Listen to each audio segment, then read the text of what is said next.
ইলাহা ইল্লা আনতা সুবহানাকা ইন্নী। সবাই জানি, ঠিক না? আচ্ছা, এই আয়াতটা একটু খেয়াল করে দেখছি কখনো আমরা আসলে জিনিসটা কি? বিপদে পড়লে আমরা আল্লাহকে কি বলি? আল্লাহ আমাকে।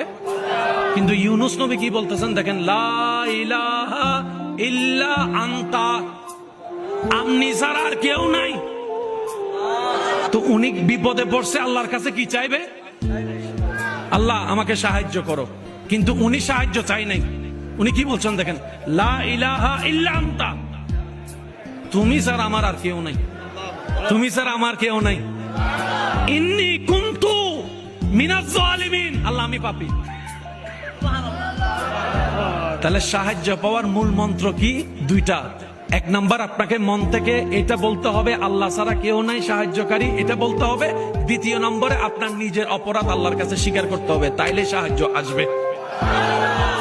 আরেকটু জোরে বলেন, লা ইলাহা ইল্লা আনতা। প্রথমে বলে আল্লাহ তুমি ছাড়া আর কেউ নাই, হাসবুনাল্লাহ হাসবুনাল্লাহ হাসবুনাল্লাহ, লা ইলাহা ইল্লা আনতা, তুমি ছাড়া আমার এই মাছের পেটের ভিতর, সাগরের ভিতর আমার বাঁচানোওয়ালা কেউ নাই, তুমি আছো, তুমি আছো। ইন্নী কুনতু মিনাজ জালিমিন।